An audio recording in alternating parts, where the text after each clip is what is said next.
Olá, irmãos, saúdo cada um de vocês com a graça e a paz do nosso Senhor Jesus Cristo, amém? Meu nome é Miriam Anitta, estamos aqui para estudarmos um texto da irmã Terezinha Candeeiro, ela é de São Paulo, e o texto chama-se Refletindo a Luz de Jesus. Foi escrito para o Manancial, que é um livro publicado pela União Feminina Missionária Batista do Brasil, que oferece mensagens escritas através da palavra de Deus, que é a Bíblia, com o objetivo de quê? Inspirar, confortar, fortalecer e edificar espiritualmente a minha e a sua vida. Como vocês sabem, não fui eu quem escreveu o texto, foi a irmã Terezinha Candeeiro. O que é que eu vou fazer? Vou ler com vocês e contar aquilo que eu entendi. Antes de iniciarmos orando, quero pedir para os irmãos compartilharem ao término do nosso devocional, compartilhem, para que outras pessoas possam ter o privilégio também de aprender de Jesus. Tá bom, irmãos? Esse canal aqui já está indo para o 6º ano. Nós temos 219 pessoas inscritas. É um número bom, mas nem todas elas assistem. Então, quanto mais a gente compartilhar, mais probabilidade teremos de que outras pessoas venham a assistir. Tá bom? Bem, vamos iniciar orando?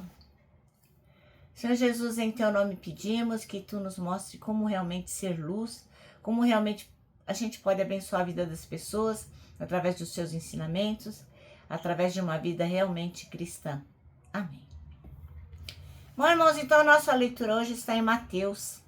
Nós vamos ler o capítulo 5, os versículos 13 até o 16. É pouquinho, né? 13 a 16. Mas eu quero contar para vocês o contexto do capítulo 5 de Mateus. Depois, se você tiver curiosidade, você lê o capítulo inteiro. Bom, o capítulo 5 de Mateus é um capítulo bem central nesse evangelho. Por quê? É o capítulo que dá início ao Sermão da Montanha, ao Sermão do Monte, onde Jesus Cristo vai apresentar ensinamentos muito profundos sobre ética, moralidade, espiritualidade, enfim, como nós podemos viver melhor. Este capítulo 5, ele inclui as bem-aventuranças que destacam virtudes, como humildade, misericórdia, pureza de coração, enfim, muitas coisas Jesus vai descrevendo que é importante que nós possamos desenvolver. Jesus também aborda temas como a ira, o divórcio, o adultério, amor aos inimigos, que é uma coisa muito difícil, e vai mostrando pra gente que a transformação ela tem que vir de dentro, do íntimo, né? E faz com que a gente se atente para buscar a justiça, que vai muito além de observar a lei. O contexto histórico que isso acontece é quando, lá no 1º século de Israel, né? E Israel era dominada pelos romanos, e assim, muitas tensões sociais, muitas tensões religiosas. E Jesus, quando fala, ele vai desafiando, né, as normas impostas e apresentam uma visão totalmente revolucionária da lei, né, da lei de Moisés, promovendo valores de humildade e inclusão. Então, por este motivo, muitas pessoas acabaram confundindo Jesus, achando que ele veio para virar o rei lá, fazer uma transformação social. E, na verdade, Jesus estava falando de uma transformação interna. Tá bom? Então, vamos ler Mateus 5, 13 a 16. E diz assim, ó: Vós sois o sal da terra, e se o sal for insípido, com que se irá salgar? Para nada mais presta, senão para lançar fora e ser pisado pelos homens. Vós sois a luz do mundo. Não se pode esconder uma cidade edificada sobre um monte. Nem se acende a candeia e se coloca debaixo do alqueire, mas no velador, e dá luz a todos que estão na casa. Assim, resplandeça a vossa luz diante dos homens, para que vejam as vossas boas obras e glorifiquem a vosso Pai que está nos céus. Amém? Bom, então o texto chama-se Refletindo a Luz de Jesus.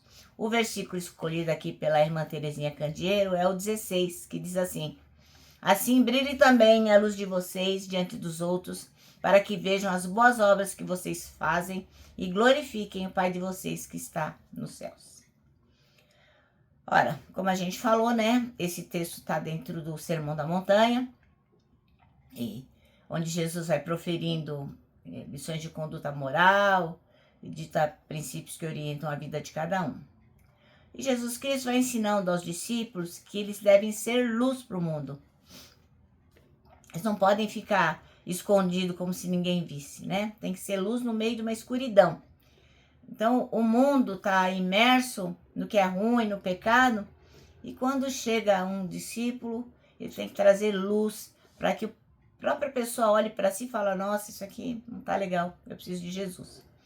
Então, esse termo que Jesus fala, resplandeça a luz diante dos homens, indica o quê? Que a luz tem que ser visível para todo mundo, independente das circunstâncias, independente dos ambientes, independente das pessoas. Quanto mais escuro for, mais destaque a luz terá. Ora, aqueles cristãos daquela época, aqueles irmãos, eles viviam num momento de muita opressão, muita perseguição. E ora, eles estavam sendo encorajados aqui a permanecerem firmes no Senhor, mostrando o seu amor e mostrando que, independente do que está acontecendo, cada um tem a sua própria luz. E tendo a luz, que ela possa estar resplandecendo com a presença de Deus. Então era importante, apesar de tudo que eles estavam passando, que eles pudessem resplandecer a própria luz. As boas ações na vida das pessoas, na vida dos cristãos, não vão levá-los ao céu. Não é isso. Eu sou bonzinho e aí eu compro a minha salvação. Não, a gente não compra nada, porque a gente não é bom. Nenhum de nós é bom. Então, quando a gente faz boa ação, elas são um reflexo da luz divina, porque Deus é bom conosco e a gente acaba podendo ter ações boas, né? Então, essas ações são um testemunho para as pessoas que são abençoadas por quem resplandece essa luz. Quanto mais comunhão a gente tem com Deus, mais intimidade tem com Jesus, mais ele se manifesta em nós em relação ao próximo. Mas as pessoas vão gostar de você e dizer, puxa, eu quero viver essa vida que você vive. Eu quero experimentar desse amor que você experimenta. Eu quero ser bondoso do jeito que você é, porque você aprendeu com Jesus. Então a gente é chamado para ser luz para o mundo e para viver de maneira que a gente reflita a glória de Deus. Essa é uma grande missão, hein? Não é pouca coisa para nós fazermos, não. E aí a pergunta que não quer calar é, como tem sido o seu testemunho nos ambientes em que você convive? Como tem sido o seu testemunho na escola, na sua casa, na igreja, quando você vai ao mercado, quando você está numa roda de amigos? Como você tem refletido a luz de Jesus? Bom, o nosso manancial termina assim, ó. Quanto mais perto de Jesus, mais brilha em mim a sua luz. Agora eu vou terminar deixando aqui o meu abraço diário de urso.